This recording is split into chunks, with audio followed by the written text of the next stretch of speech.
Most of us think we have a problem in our life unless we have something that's a bigger problem to contrast it with. And when you see this story and you walk through their exact life experience of the course of these 2 years, the year that we work with them is 30 days, but you see the course of what's happened to them by finding out what's happened a year later, you begin to understand that it doesn't matter what happens in your life, you are more than any moment. There's no challenge you can't face and overcome. The events of our lives don't control our lives, our decisions do. And so I figured if we could take a couple that has faced this big a challenge and be able to break through, then you could look whatever's in your life and make it happen. It's kind of like, if I wanted to show you that if you could face your biggest fear, your smaller fears kind of drop aside. It's like, what's your biggest fear? Today, one of the biggest fears so many people in North America and around the world, in the Western world, are facing is losing their job. It's a horrific possibility. It has impact on your family, your psychology, your emotion, so many things, your choices. But the truth of the matter is, what's a problem? Losing your job is a massive problem until you find yourself in a position where you lose all your savings. What it took you maybe 10 years of working to get. Then what's a problem after losing your savings? That's not a problem anymore when all of a sudden you lose your leg or an arm or something horrific happens to one of your children. That's not a problem when someone tells you all of a sudden that you have terminal cancer. And I've had those moments where somebody says you've got that tumor in your brain and we don't know what it means. Those moments take your other problems and make them disappear. And you know what's interesting? When you ask most people in North America, what's the greatest thing that could ever happen to you? Give them 10 seconds. It's been done over and over again. First 10 seconds, what comes to your mind? What's the best thing that could ever happen in your life? The majority of people in North America say what? Can you guess?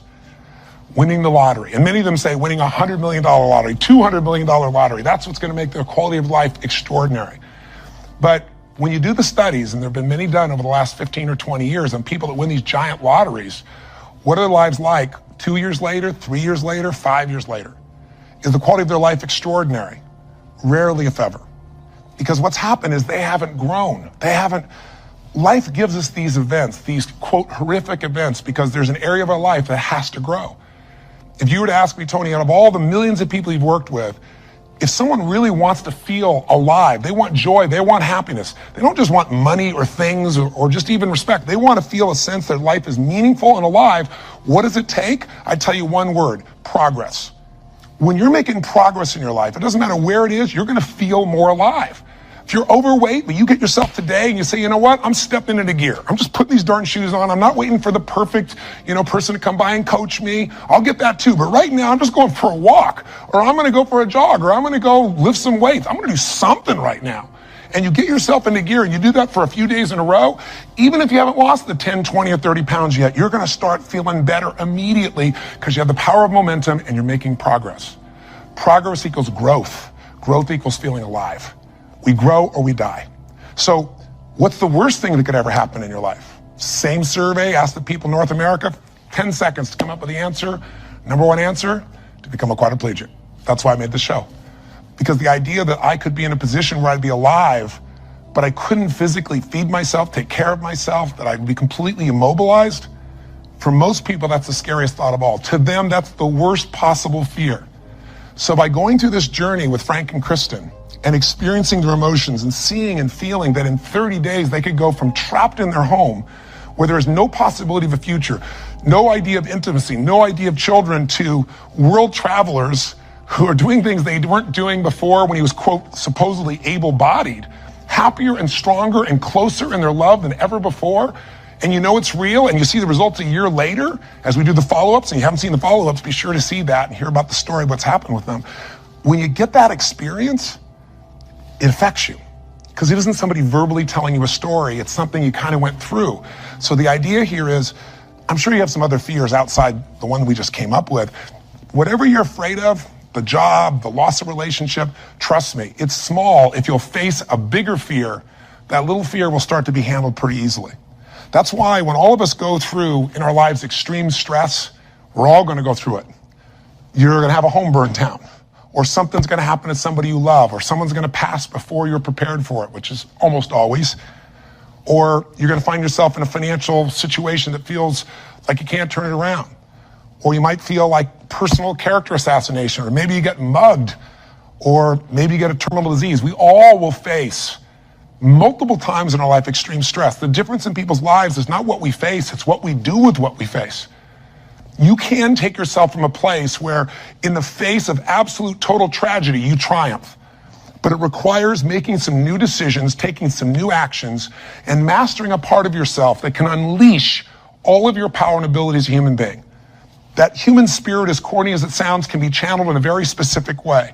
And if you do, the game of life changes. So I'll give you another example outside Frank and Kristen. A friend of mine who just passed recently, he's always been a deep inspiration to me. His name is Art Berg. And Art's a guy that was a young man, good looking, strong, athletic. He lived in Utah.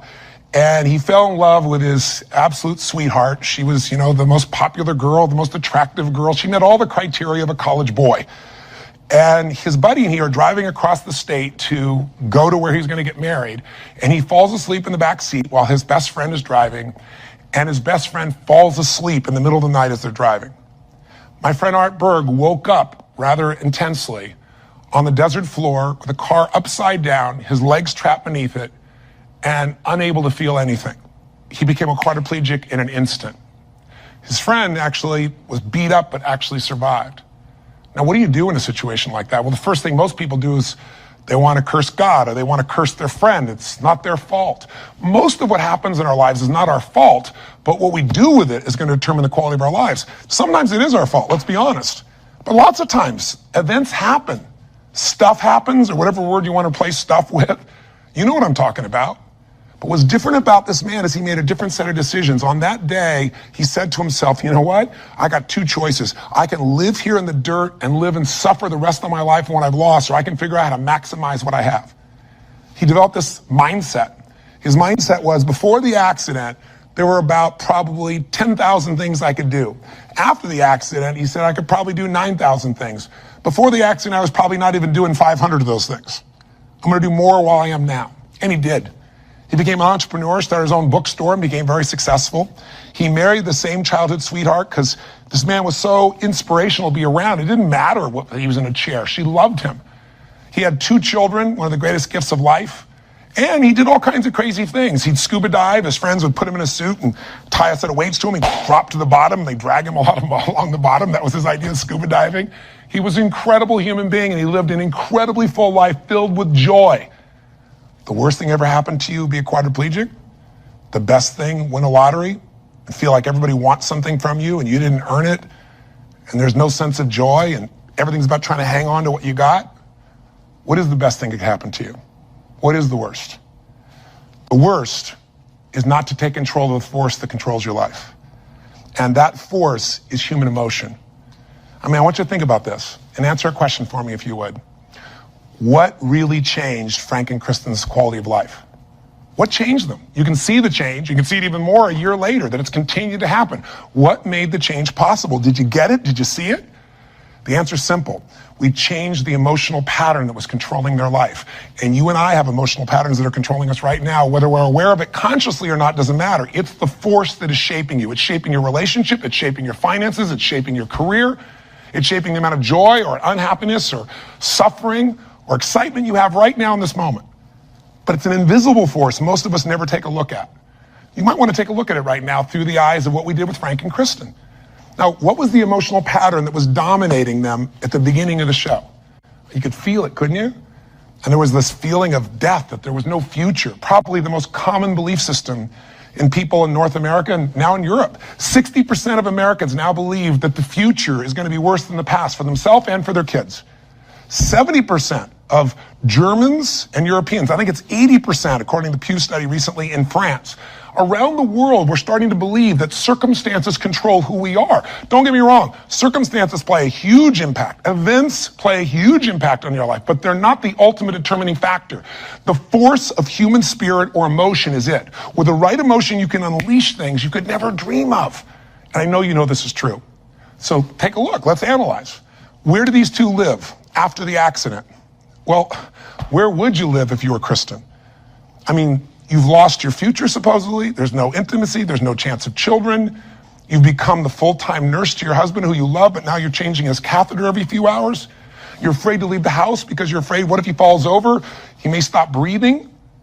There's no life. So she goes from the emotions of feeling depressed for the life she's lost, to feeling angry.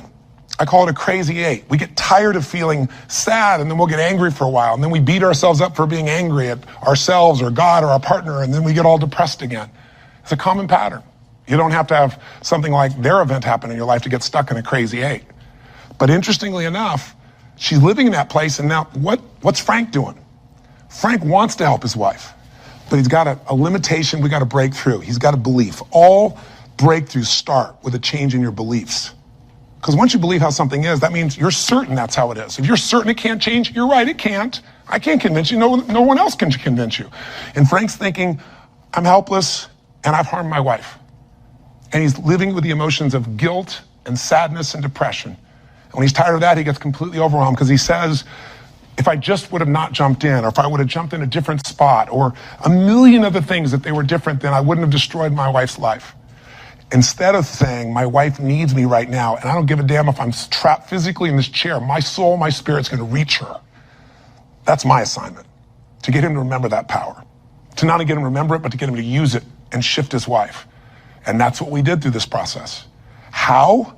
Well, the process really was giving him a series of experiences that would change his entire belief about who he is. I could try to tell him, oh, here's what you can do. Yeah, I'm 6'7", and I obviously have use of all my appendages. Easy for me, right? But if I get him to have some experiences, like I bring him to Fiji, and I show him he can get out of the house, more than get out of the house, become a world traveler, and go through all the challenges that are part of that if you watch our little section of the story behind the story, you'll hear some things that weren't in the show about that, by the way. But I get him to travel to Fiji, and the first thing I got to do with him is I got to get him to experience, not know intellectually, but experience he can make a difference for his wife. He is not helpless. She needs him, and he can transform her. He can take her from crying, sad, out of control, angry, to laughing and giggling and feeling love that fast. It's a beautiful moment in the show if you watched. And all it is something called presence. Something if you're not clear about, do some homework, follow up with us or someone else, figure out how to create that, because that's what changes relationships. Presence. It works. And Frank starts to understand, not verbally, but by his own experience, hey, I don't have to live in that sadness or that feeling of being unworthy or that feeling of being overwhelmed. I can matter. I can matter to her.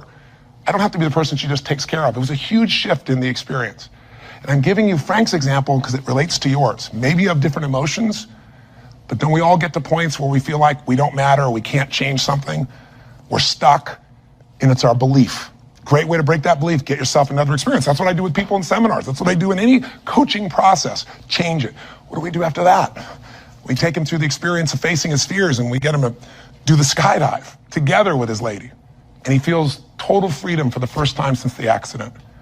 You get freedom when you face your fear. Not just face it, but you push through it. I get him to face separation from his lady for 10 days. Get him to be in a room with Olympic athletes who couldn't move across the room. He couldn't move across the room, but now they're incredible, and he feels like he's not enough, and he has to push through that. Show him how to get back his dream, drive his truck, get in that thing and drive 100 miles an hour, even though all you got is your elbows to drive the darn thing, and I'm on the other seat. Pretty cool thing. So it was a stacking of these experiences that got Frank to own himself in a new way, to build a new identity, a new set of emotional patterns. So here are the steps, and this is what you want to do. What did I do with him? I did 4 things. That's all I really did at its core. Number 1, for both of them, for Frank and Kristen to transform, I identified where do they live emotionally. That's what you got to do. Where do they live emotionally? Well, we just described where they live. Depression, anger on one side, feeling guilty, feeling overwhelmed, feeling sad on the other. There's no way they can change their life with that as the emotional fuel to get you to take action. You're not going to take action. There's not enough intensity to get you to get through the obstacles or the tragedies or the challenges. Once you see what the pattern is and you tell yourself the truth, this is where I'm living, step 2 I did with them, is I identified what's the antidote. So if fear is what's controlling things right now, we need an antidote called courage. Now, courage doesn't mean that you're not scared. Courage just simply means that you're scared to death, but you do it anyway. It's an emotional muscle. It doesn't feel good. You just exercise it. That's what courage is. I mean, everybody you know has different emotional patterns. And it may be hard to see it in yourself, but I bet you know it in other people. I mean, come on. Don't you know somebody who lives every day and they're angry all the time, or they're pissed off, or they're frustrated, or they're worried all the time? I mean, haven't you met people at different times don't you know somebody that's always kind of playful or crazy or cracking jokes? Better yet, do you know somebody who's not really funny, but they think they are? And they tell a stupid joke and everything else. It's not even funny, but they crack themselves up so much that you find yourself cracking up, right? I mean, people have patterns. The question is, what's yours? See, if you can identify the patterns in other people, you can start to see them in yourself as well. And you know what we all do? We all find a way to try to get what I call home. Home is, I noticed after 9/11, I'm with 2,000 plus people from, I think it was 45 countries. I was in Hawaii.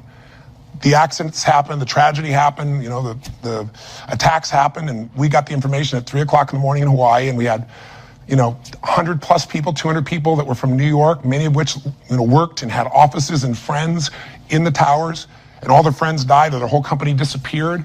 And I had to bring these people in from all these countries with different religions, different backgrounds, different belief systems. Some people were celebrating. Other people were crying and saying it was the end times. It was unbelievable. I noticed all this emotion around me. And the biggest thing to put them all together is I had to say, what's really going on here? And I noticed angry people got angry. Sad people got sad. Guilty people, a nurse, she was guilty. She wasn't there helping people, but she's always guilty. The angry lady's always angry. We all have a home. Many of the people didn't live in the United States, didn't know anyone in New York City, and they were yet angry, guilty, or sad. Why? They weren't angry, guilty, or sad about the 3,000 people a day that die of cancer and heart disease. They're all mothers, fathers, children. I pointed out that day. You can't be convenient with your compassion, and yet most of us are. We're unaware that we use events as a trigger to get home, back to the patterns we know, even if it's uncomfortable. So if you identify where you live, emotionally, the patterns are limiting you. The second piece is find the antidote. Courage can replace fear. If you're feeling this unbelievable feeling of overwhelm, you need love or support. And not just go get it, go give it. See, finding that antidote starts to change the game. And then after you identify it, you find the antidote. Number 3 is you got to practice that emotion. I know that sounds weird. I'll explain what I mean in a moment. But you got to do that emotion enough consciously that you can go from frustrated or depressed to determined. And you know how to shift that gear, and it's not fake, it's not some pump up, it's real. And it changes your life when you can do that like that. And it's a biochemical change. It's not some, I'm happy, positive thinking BS. That's not what I teach. I'm not here to tell you, go to your garden and chant, there's no weeds. I'm here to say, there's the weed, go pull it out. But you're not going to pull it out without determination, without passion, without commitment. Am I making sense? So if you know the pattern, if you find the antidote, if you practice it enough, and then the final step, you condition it. You practice enough that you can just automatically go into it, that's when your life changes. So what are you going to do as your assignment for this week to take this little 10-minute rant I'm giving you and convert it into a massive, measurable increase in the quality of your life? I can't do that for you. You can do it for yourself if you do what I tell you. Here's what you're going to do. Step 1, and this will be on the web as well. Step 1, you got to identify where you live. So where do you live? Where do you live emotionally? You personally, just like we did with Frank and Kristen.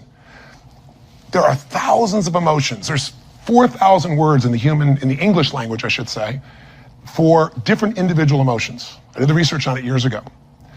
I'm gonna have you take out a piece of paper, pen, take out your notebook, computer, get a page. On one side, one column, write all the emotions that you experience at least once a week that empower you in some way. Love, passion, excitement, creativity, whatever it is. Peace, determination, I don't know, what are yours? I want you to write the emotions, though, you don't experience once in a while. The ones you experience at least once a week in a powerful way and really feel it. Not an emotion you feel once every blue moon. On the other side of that page, or if you do it on our little application or wherever we put it here, the other side I want you to write all the negative emotions, or to be more fair, all emotions can be positive if you use them, all the disempowering emotions, the ones that tend to put you in a state where you don't follow through. And I want you on that side to write all of them and do it simultaneously. Just keep making your list. What are the emotions I go into that mess me up, like feeling frustrated or overwhelmed or lost or alone or depressed or pissed off and rageful, whatever it is you go. And again, not emotions you experience once in a while, the ones you experience at least once a week. So make a list of all the emotions you experience at least once a week, ones that empower you, ones that disempower you, on the list. That's step 1. That's identifying where you live. And circle the top 2 out of the whole list that you experience most often that are empowering, and the top 2 you experience most often that are disempowering. That'll be step 1. Now, I'm trying to explain it to you here, it'll be right in front of you as well, so if you forget what I'm saying, it's going to be on the little checklist. But I want you to know what I mean. Step 2, Let's identify the solution. So you look at your list and you see on the disempowering list, I got sadness and depression, or I got feeling lonely, or I've got feeling rage and anger, or I got feeling fear. What emotional state would you like to feel in that situation that would change your life? If it's fear, maybe it's courage. Again, courage doesn't mean it's easy, doesn't mean you feel, confident. It just means you're going to do it anyway. Maybe it's determination. Maybe instead of feeling alone, you feel loving and you go give to somebody else. What's the antidote? What's an emotional pattern that if you live that, it would change the game? Is it faith? Is it passion? Is it courage? Is it playfulness? You're taking things just too damn seriously. You've forgotten perspective. Go watch the show again. See if you really have a problem. See if your problems are as challenging as the people you just saw who transformed their tragedy into something tremendous, something beautiful, something magnificent, something meaningful, something that can even help other people that are watching. That's the beauty. So that's the second step. What's the antidote? Come up with your antidote emotion. Step 3 is you got to practice that emotion. Now, I know that sounds silly, stupid, kind of weird. But if you came to a seminar with me, you'd see, 3,000, 10,000 people, and we do this, and we condition that a new emotion till you can shift gears. Have you ever heard about the fire walk? It's not about the fire walk. I do skydiving, all kinds of crazy stuff. It's a metaphor for how do I go from afraid, fire's metaphor for whatever you don't follow through in your life, whatever holds you back, to snapping and going to a state of mind where I just move through. It's not this big mind over matter thing. It's mind over emotion. It's shifting. And when you learn how to go from scared to determined in action, what can't you do in your life? So we show you how to do that. But for right now, I'll give you just a quick example. Understand that emotion is really created by motion, by the way you use your body. So quick example, real quick. Imagine a time when you know someone who's depressed or you were depressed. If you ever felt that way, I'm sure you have at some time. And think about what you do with your body. When somebody's depressed, do they get all excited, talk faster, gesture? No. Everything kind of slows down, doesn't it? What happens to your shoulders? They drop. Where's your head when you're depressed? Drops. Where's your breathing? Full or shallow? It becomes shallow. You talk loud and fast or slow and quiet? Slow and quiet, more hesitant. Now, emotion is created by motion. You can try and think yourself and I'm happy. But if you go, I'm happy, and your body's like this, nothing's going to change. We can change our biochemistry by eating, by taking a drug, by smoking a cigarette, because then you take a different breath, you eat food you like, you fill up your tummy, and you start to breathe nice. Your whole mental, emotional state changes, doesn't it? So what I'm saying is you don't need the cigarette, you don't actually need the food. You can just physically learn to say, this is what I do when I'm depressed, this is what I do when I'm most determined. There's this gesture I made. I remember one time when I was a kid, or one time I got pissed off and what did I do? I made a gesture, I stood taller, I looked the person in the eye, I spoke with more authority. Now, my idea of passion and determination may be a little over the top for you, and I get it. I'm a crazy mofo, and I'm a passionate human being, but you can do your version. What do you do when you're really feeling something like determined? What do you do when you are passionate? With your face, with your voice, with your body. Just practice and make a contrast. Here's what I do when I'm sad. Here's what I do when I feel loved. Here's what I do when I'm worried. Here's what I do when I'm determined. That's what I mean by practice. And I'd love to have you in an event, but I'm trying to give this to you so you can do it right now, and you can. And maybe this would be helpful to do with friends so they can give you feedback and say, here's what you do. I see you do this when you're really strong. I see you do that when you're kind of weak. That's the third step. Practice. Now, what's the assignment? Figure out your emotions. Where do you live? Positive, negative. What are the big primary antidotes? What emotions do you need? Practice the emotions you need so you can go into them a few times. Sounds a little weird, but if you do it, you'll see it's actually quite fun. Feels powerful. Maybe do it with a friend. That's the easy way to do it.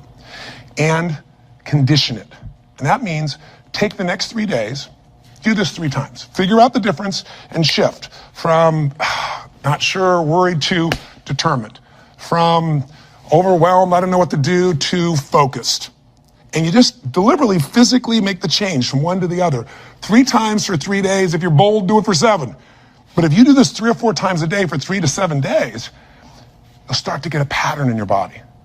And the pattern in your body, a new pattern, means a new life. Our life's a reflection of our emotional patterns. If you live in sadness and depression, you could have $1 billion and your life is called sad and depressed. If you're living feeling grateful, feeling alive, feeling passionate, your life is filled with gratitude and passion. It doesn't matter what's happening anywhere else. And you can face any challenge from those emotions and you can overcome. Does this make sense? This is how you can take what you watched in that show and convert it into some actions that'll change you. Very simple approach. Or come see me or get some coaching. I've got all kinds of resources, but this is something you can do right now. You don't need anybody else to make happen. You just need a little ability to take action. Make sense? And if you haven't seen the show, for God's sakes, go on Hulu and watch the show, or all this will just sound like a bunch of words. If you've had the experience, you know what I'm talking about, and you've witnessed it, it'll be real in you right now, and you'll get a sense of what you can do to move forward.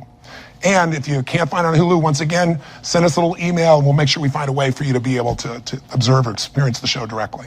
And last thing I'll say to you is the best way to keep something in your body is share it with somebody else. The whole philosophy of my life has been, if your life's going to be meaningful, you can't just be about me, you got to be about we. So if you can, if you feel like it, if your spirit's touched by this, help us pay it forward. Share this with your friends. You can share the clip of our show. You can share this little section. We got all kinds of ways. Just take the clip and send it. And we even have a way you can push a button once again and send it virally to everybody.